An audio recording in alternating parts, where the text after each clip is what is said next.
Hi, YouTube. So I did some research today because I'm very, very suspicious of this person in Venezuela named Maduro, or AKA Mad Euro, as I call him, because the word mad and Euro is in his name. Not to mention his first name is Nicholas, and that kind of made me suspicious because, well, Nicholas, I don't know if you know this, but it's not really a real common name for South American people. Actually, it's more Jewish, Russian. And my suspicions were right because I did some research. You can Google on Wikipedia and see for yourself. He doesn't even identify with Venezuelan people at all. He even said in his own words that he identifies as a mixed race and as Jewish and slash Muslim because that's where his family background is. And you can actually see some photos of him when he was younger on Wikipedia, and he actually does look Jewish or Muslim because you know how they wear those beards like this, like they don't cover this part, they just go like this, like you know how like a lot of Jewish or Muslim people do. That's exactly what he looks like. I'm not even kidding. Um, so I'm just stating the facts here that the reason why he treats these people so badly in Venezuela, he's such a dictator. He has total news blackouts. And actually, his hero, well, besides Chavez actually, his hero was that the dictator of Cuba.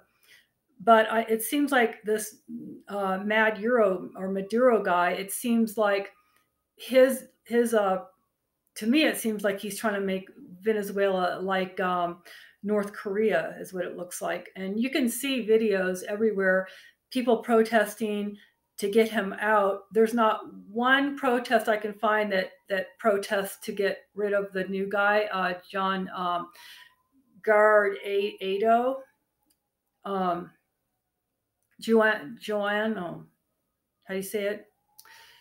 That's an extremely South American name, Juan. Yeah, that's totally South American name. And Juan, he's like very educated, unlike Maduro is like uneducated. He does, and Juan does identify with his people, his own people, and he is well educated, and he was educated in the U.S., so he's friendly to the U.S. And he's also for his own people. And it's kind of also in the name. If you look at his last name, Guaido, see, you got the GU and then the aid in the middle. So, it looks like he wants to help. Aid means help, right? Guaido, Guaido, aid o. So, yeah, you can read a lot into names, believe it or not. I don't know if you know. It's not like a suspicious or anything like that. It's more like the powers that be have to let you know what they're doing, but you know what I mean. Like they don't have to come right out and tell you what they're doing, but in subtle ways, there's clues. Okay, and there's a lot of clues in names. Really, there is. So this Mad Euro or Maduro guy, his first name is Nicholas, and again, if you look into the name Nicholas, it's very popular in Russia. So I wouldn't be surprised if this guy's actually a Russian Jew, and I wouldn't be surprised if Russia actually put him in office because actually he's been there for way too long, and he actually changed the constitution to get in there, and he actually eliminated all the people that were running up against him. He eliminated all the popular ones.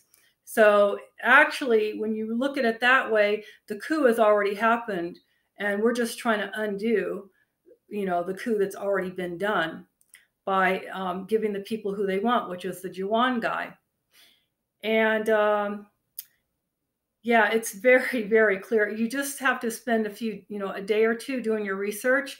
Look at the videos. Look at these people. Look how they're starving and look how they're suffering. It looks like North Korea at this point.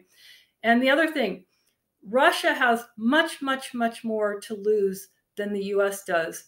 Russia, in order for them to make all this money on oil, they need to suppress the oil in Venezuela to keep the prices up. And as far as the US goes, it doesn't matter. Oil for us can go up or down, and it's not going to make a huge difference as long as it stays within a certain amount. But for Russia to do well, for their economy to do well, they must suppress the oil in Venezuela, and they must keep oil prices high everywhere else. And that's what they're doing. So they have that to lose, because if all of a sudden Juan got in there, I'm sure he would free up their oil, and that would bring prices down, and their economy would be back up, and then Russia's economy would be down. And also Russia has is very, I mean, they, if you look at the history, just watch one video of the expansion, the history of the expansion of Russia. They are totally known for doing this. They will expand into other countries, overtake them, and then the country will have to pay to get their own land back, or their own freedom, or their own country back to Russia, because Russia will just overtake all kinds. You can see they've overtaken Poland before. They've overtaken Central Asia before. They've overtaken all the places around Russia. They've overtaken, and then some, and then other countries. So to me, it looks like Russia is trying to take over Venezuela, and then eventually, if Venezuelan people ever do get free of this mad Euro guy, then what Russia's going to do then is he's going to try to make these people pay for their own country to get their own country back. That's what it looks like to me. Yeah, not good. Do the research yourself and you will see. Take care.